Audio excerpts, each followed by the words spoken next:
Ladies and gentlemen, please take your seats and welcome Steve Burkett, immediate past president of TEA. And we're back. Jim Scheidel is chairman of the board, Cuningham Group Architecture. Jim's 30 years of experience and design insights have been the guiding force on many theme park, entertainment, and leisure projects. Jim is the founder of the Themed Entertainment Sustainability Summit, TESS, where global leaders in the leisure and entertainment industry gather to plan ways of implementing sustainable design for themed venue development and operation. I'm a big fan of the TESS conference, and I applaud Cunningham and Mr. Scheidel for making it happen every year. The parks are large operations with lots of people, big facilities, large environmental footprints.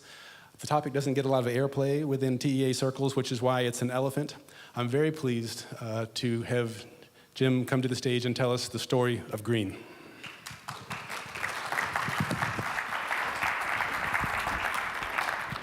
Good afternoon. It's been a great day so far. There's been some great discussion. I think the gender panel discussion was amazing. Of course, I'm following Marguerite, who is just just gave a great presentation on some really fascinating topics. And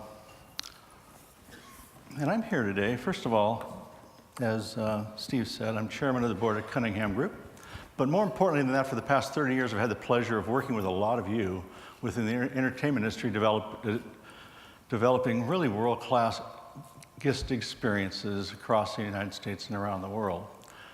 And when I was getting ready for this presentation, Rebecca Martinez, who many of you know, said, "Don't forget to tell them about Cuningham Group." So here's 30 seconds of Cuningham Group. This is what we do, okay? You can see it's about design, it's about architecture. We don't do engineering. We know a lot of really good engineers. This is what we do with our experience. We work in the play industry, which is why we're all here today. We do healthcare, multifamily housing, senior living, and education. And this is where we do it.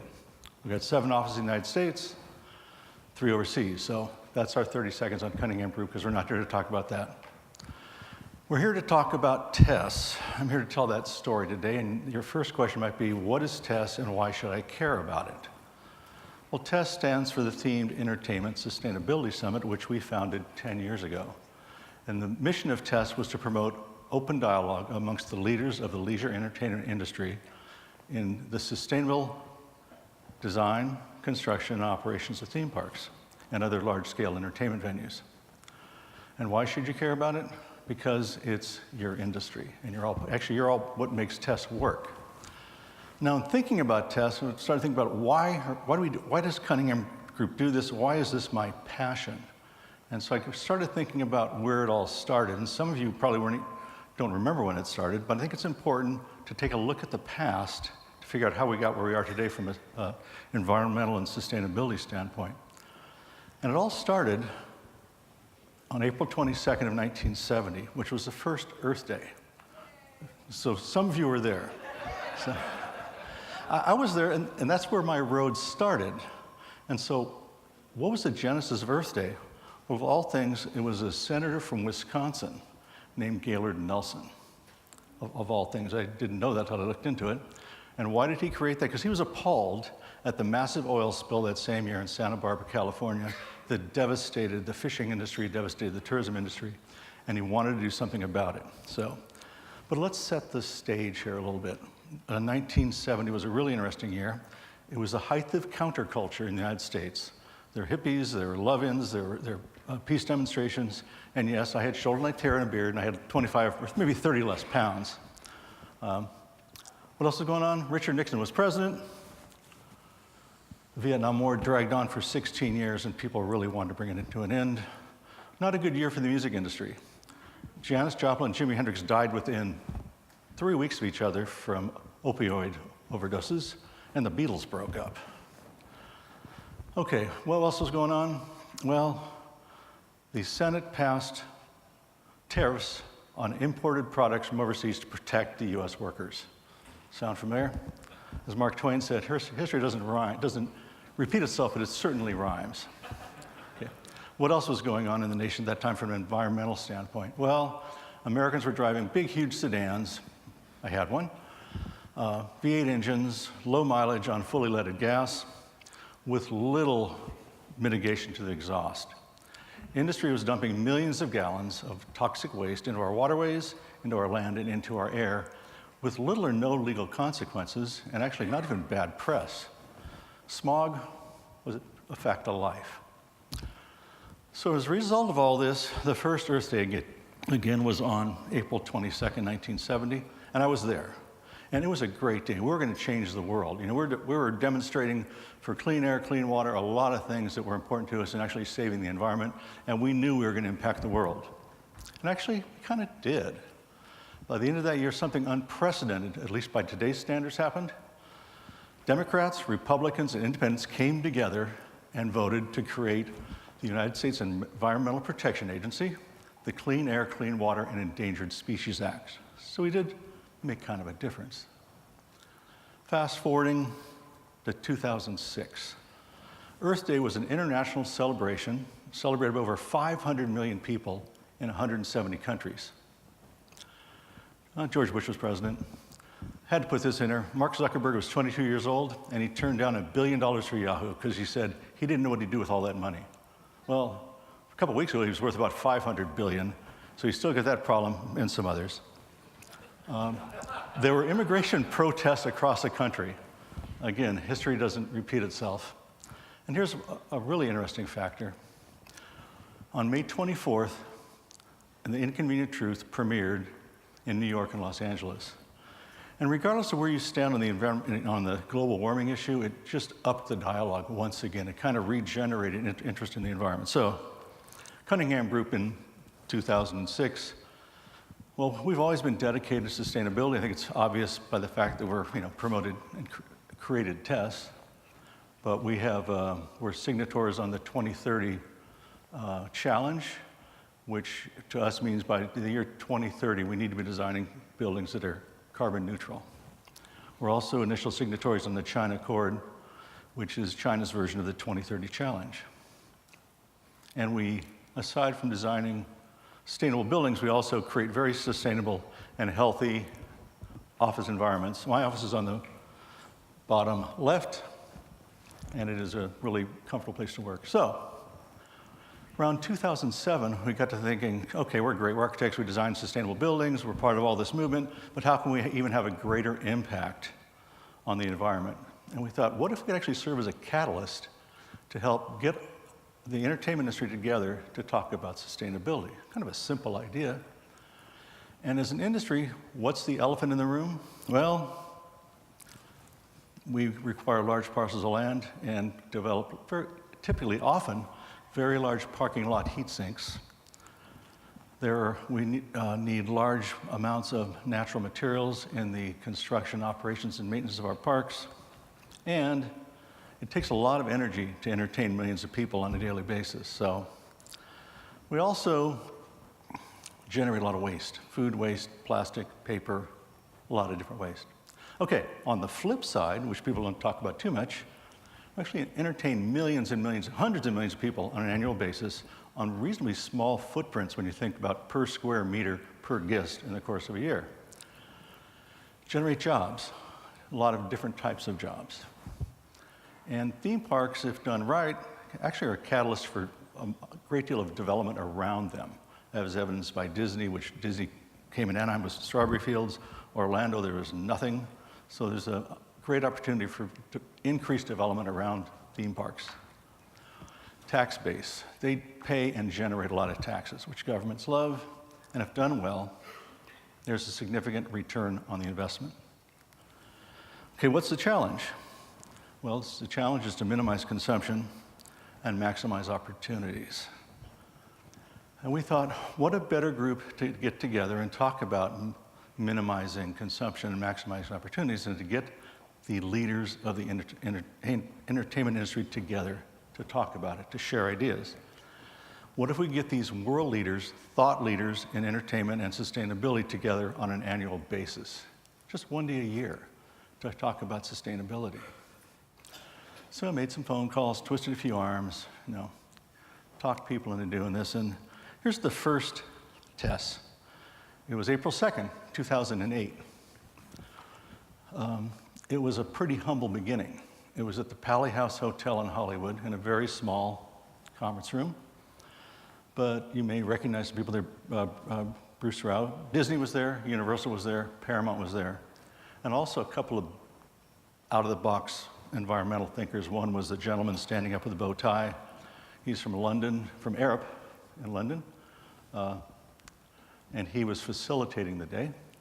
And also the gentleman sitting with his back to the whiteboard is Bill Browning, who's from Terrapin Bright Green, which is a big environmental think tank out of Washington. So we brought him in to be kind of an antagonist. It was interesting getting this group together for the first time, because it kind of said, okay, where's the NDA? What do we sign? We're not going to publish anything, are we? And so we kind of got past that and said, let's just sit down and talk. And talk we did for the better part of a day. And we talked about different topics that or concerns that are shared throughout the entertainment industry.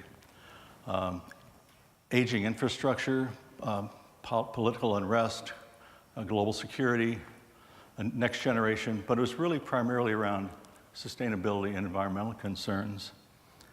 And what we found was that there was already an interest amongst these people to not just talk about sustainability, but what they were doing on a sustainable front. They already had initiatives they were working on. So at the end of that day, the greatest thing that happened was people said, that was great, when are we going to do it again? So it became an annual event, slowly growing. The next year was hosted at Walt Disney Imagineering in Glendale. And there were a few more people there. And since then, it's been hosted at a variety of locations, Universal Studios Hollywood, Universal Studios City Walk in Florida, and it continued to grow in attendance. More and more thought leaders were coming and openly talking about sustainability. And started growing an international audience. We had guests coming from Hong Kong, from mainland China, and also from Korea, were becoming regular attendees. Now, we took it to China in 2013. It was at Tsinghua University in Beijing, and we found there was a lot of interest in China on sustainability. The picture at the bottom aren't the attendees, those are the speakers and the people who put it together, so a lot of interest. We're really pleased by that. So pleased we went back to China in Hong Kong as part of the Asian Expo, and we held at the Disneyland Resort there. Again, increased attendance. And then 2 years later, we were in Shanghai as part of the Asia Expo there as well, and also the grand opening of Disney Shanghai. And what we found was that aside from an interest, some companies already had sustainable initiatives in China. OCT East, their Shenzhen Park, they already had a variety of sustainable initiatives. Ocean Park Hong Kong, under the guidance of Tom Merman, were really advancing the sustainable efforts within their theme park product. Now, the other thing that became very apparent to us that we already found a great deal of interest in the US, and the players in the theme park industry already had a lot of sustainable initiatives going on. And realized that the next great market, the place we could really have an influence as an industry, was in China. The fastest growing leisure entertainment market in the world. I'm sure most of you are doing something in China. And I would direct you to please do as much as you can to advance the sustainable design in everything you do. The society is receptive to it, and actually the government's starting to mandate it. On any major project we've been working on recently in China, one of the big conversations is, what are you doing for sustainability? So TESS has been in a variety of different locations, as you can see there.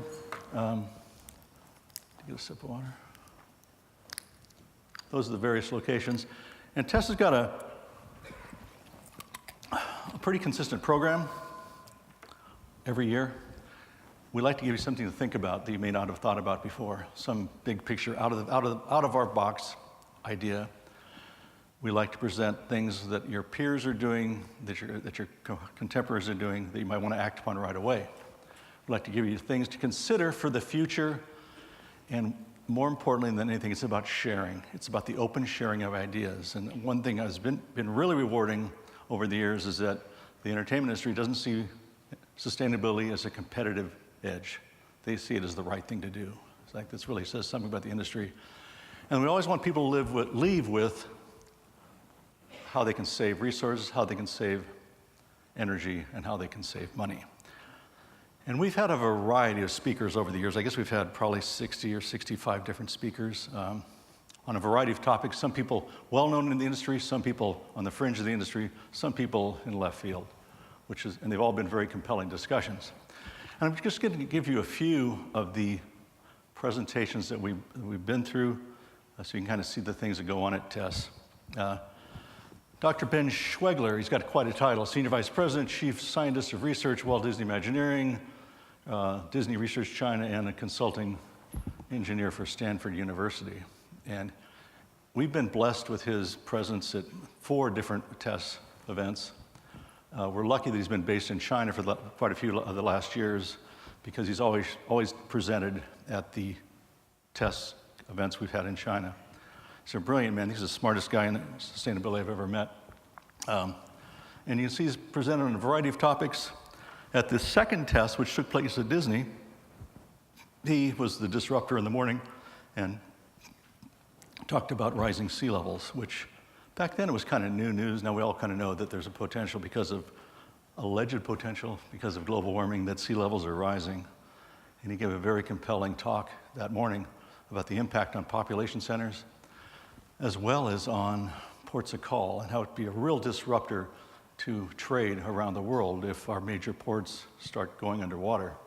So that was kind of the big thinking for the day, the thing that got you thinking, well, it's important I'm here today. We need to make a change.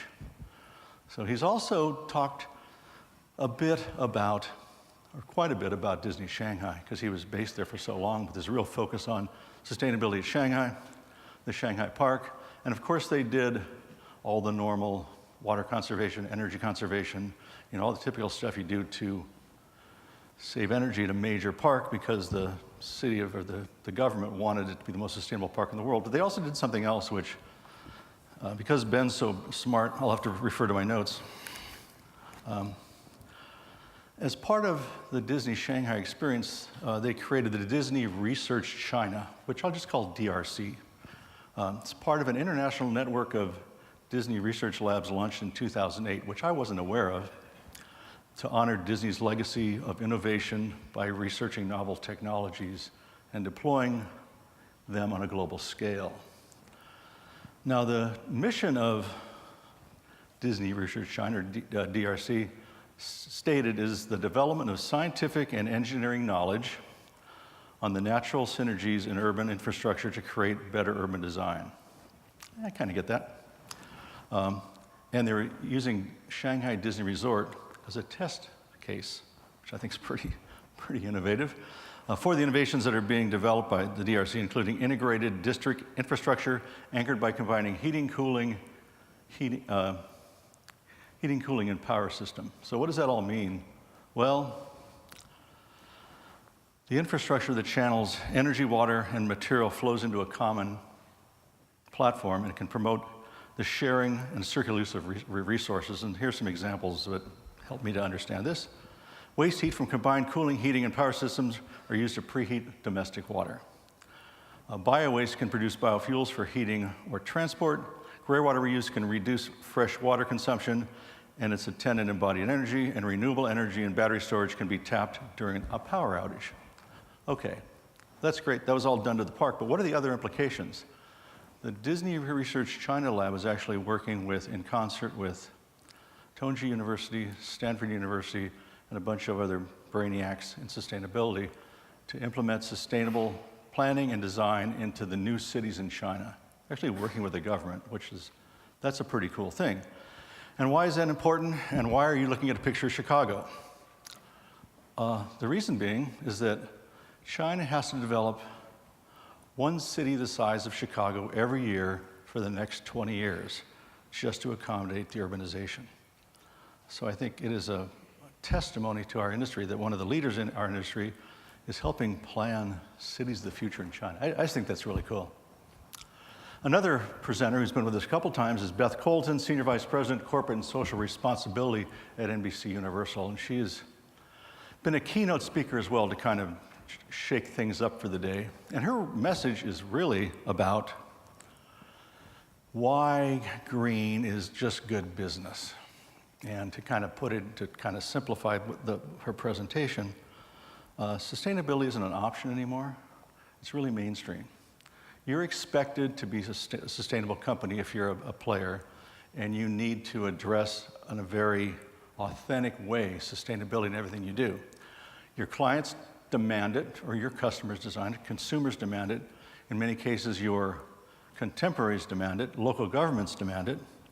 So you need to implement sustainability into everything you do. And I can just say from our perspective, our office in Century City, which has got the green garden and the natural ventilation and all these different sustainable measures, our clients really respect that when they come and see us.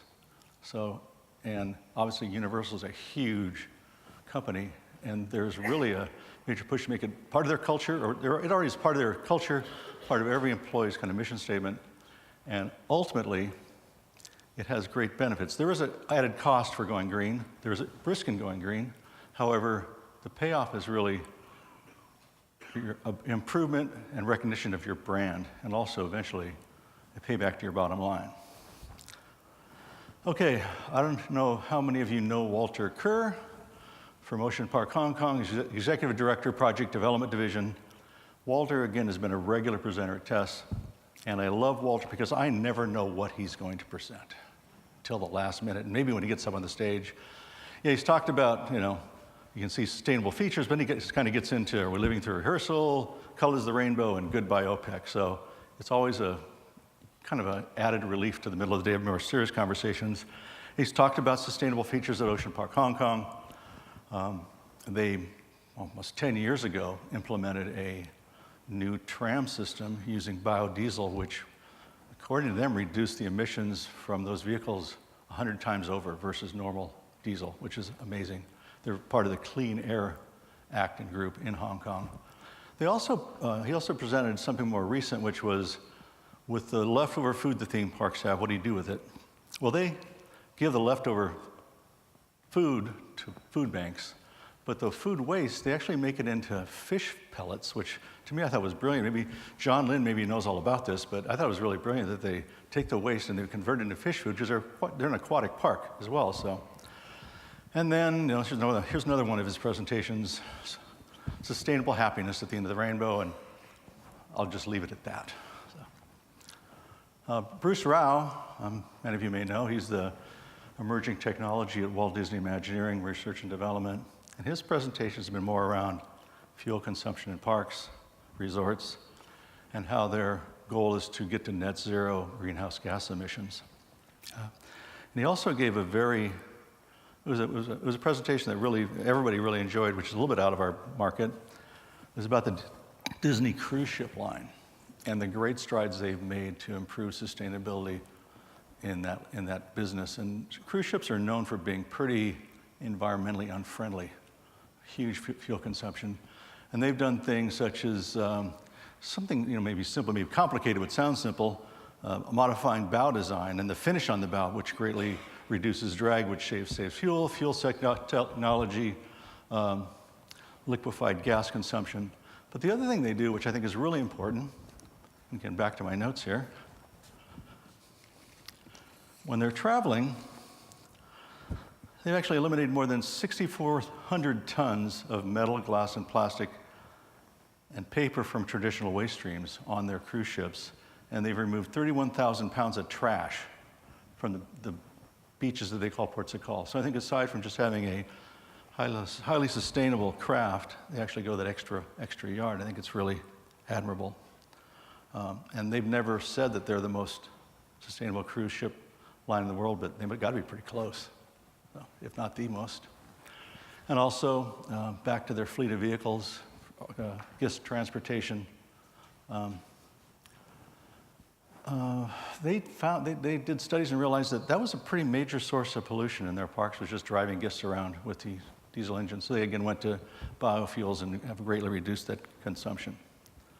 Universal Studios, Florida. Brian Cowley, Senior Director of Park Services. And it's with him, his mission seems to be recycling. And they've made incredible inroads in their Orlando resort.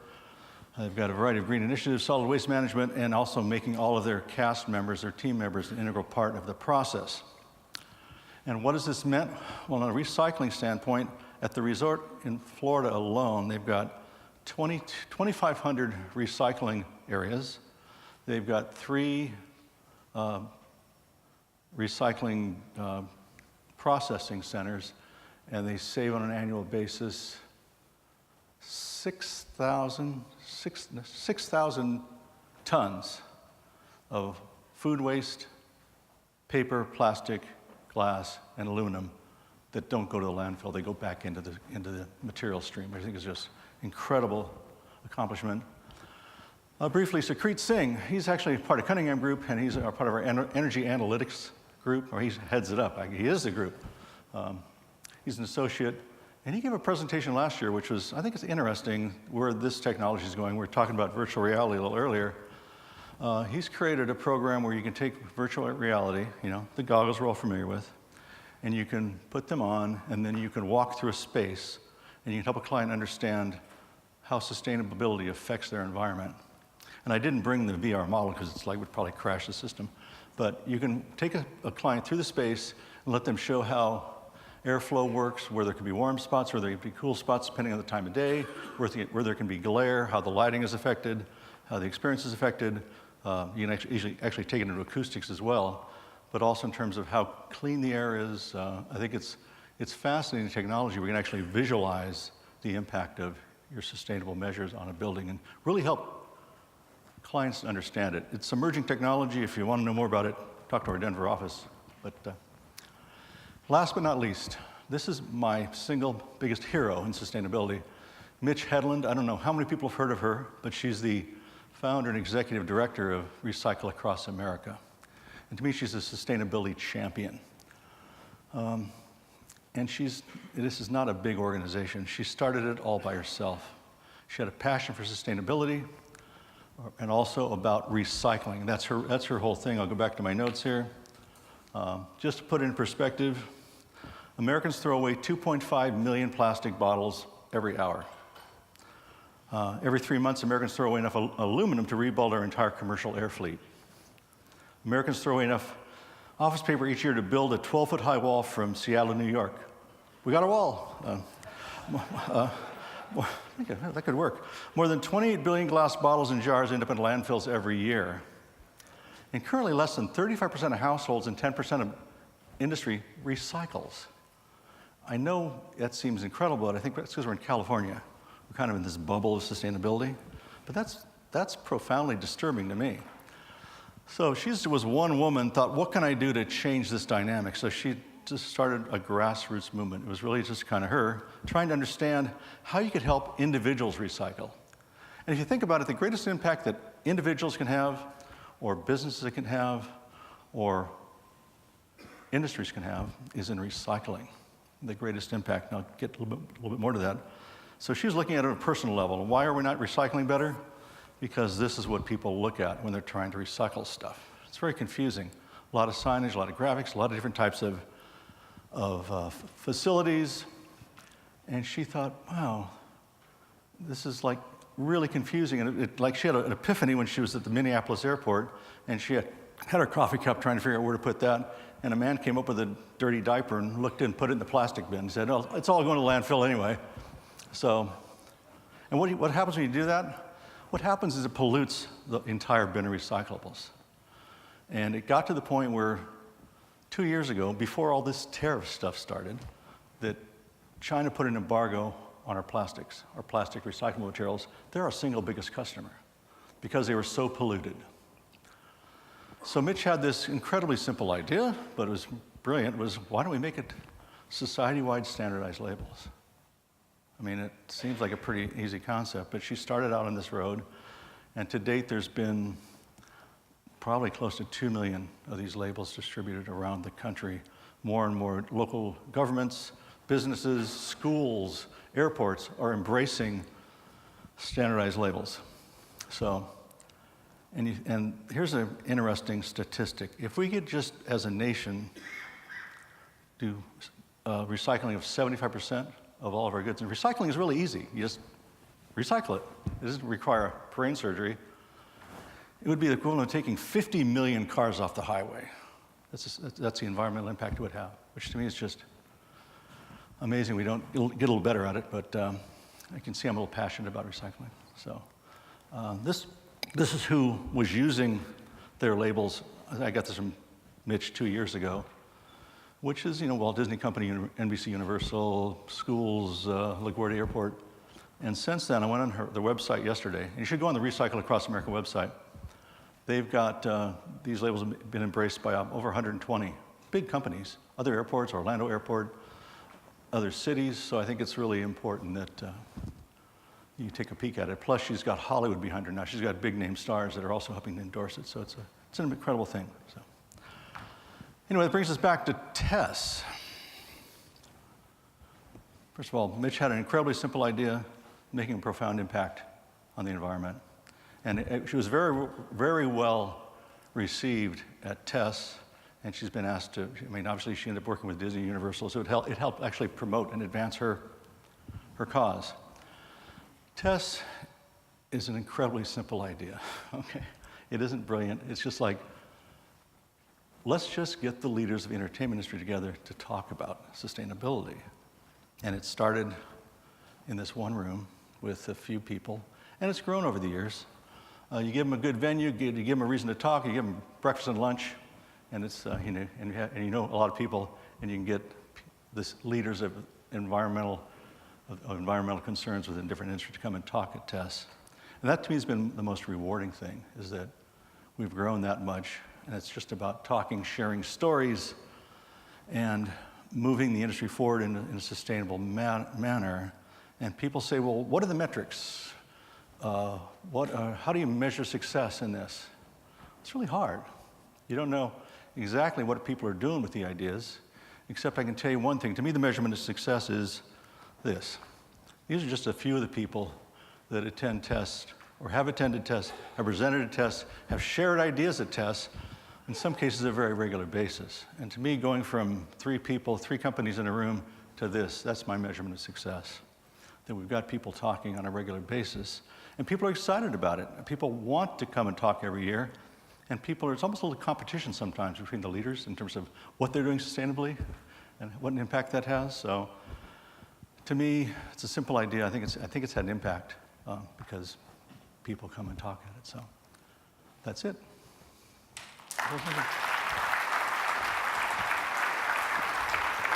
Jim Scheidel, ladies and gentlemen. We have a few minutes for questions, if I understand this clock right. Tell me, sustainability and themed entertainment, where are we headed? Well, the U.S. the companies in the U.S. are really embracing it. I'm very proud of it. You should all be proud of what you're doing from a sustainability standpoint. I'm not sure that they need any more pushing. I think the big challenge is going to be overseas. It's going to be in China, emerging markets, perhaps in India and Africa, really taking that message there. That's our future, is trying to have an impact on the next generation of theme parks, I think. So it's hard to tell where things are going to go with, autonomous cars and all these other things. Things that Marguerite was talking about are fabulous in terms of impacting where we're going. What the next thing is, I hope the next thing is nobody's driving to theme parks and we're putting new rides and attractions in the parking lots. That'd be the great next thing. So. What can this group be doing? Talk about it. Share your ideas. Get excited about sustainability. We have to do this. There's no the alternative isn't very pretty. So I think at every opportunity you have, talk to your clients about sustainability. Align yourself with people that are dedicated to sustainability. And I'm sure no matter what industry you're in, whatever you're doing within our industry, every aspect has something you can do to promote sustainability. If a woman can come up with labeling on recycle bins and have a profound impact on recycling, I think everybody has that opportunity. It isn't like you don't need a big, brilliant idea. It can actually be pretty simple. So just think about it, talk about it. Come to TESS. We have a few minutes for questions from the house. If there's anyone that has questions for Jim Scheidel. There's Mr. Lin. Hey, Jim. Lin. Hi, John. Appreciate what you've done. I think it's great for the industry. These TESS conferences, had the opportunity to attend. One of the things that we've talked about in a previous conference is LEED or Estadama equivalent for theme parks. One of the things I think will help advance if there's a way to measure and then be able to talk about how sustainable a theme park is. Any movement on that? I know we were talking to USGBC about that a couple years ago. We were talking about creating a kind of a LEED type standard. Exactly, a measurable standard for theme parks. What we do is so outside the standard measurables that are out there that they typically cannot be applied. I think that, well, take a company like even Disney, probably Universal. I know Disney's made great strides in not just theme parks, but in hotels, making them very, very sustainable. There's a hesitation, from what I can tell, to want to go to that accreditation. I'm not sure it's because you could be a bigger target, because you're already a big target. I think if we had something within the industry, I actually think that something we should actually do is have a TEA award for sustainability and have some way to measure it that way and do it within the industry. We've talked about that before. Unfortunately, I just haven't pushed hard enough. I'm sure it would be something that people would, if we had categories for sustainability, we'd then develop some metrics there where we could define it. But I think it'd be a pretty cool thing to give an award for outstanding achievement in sustainability.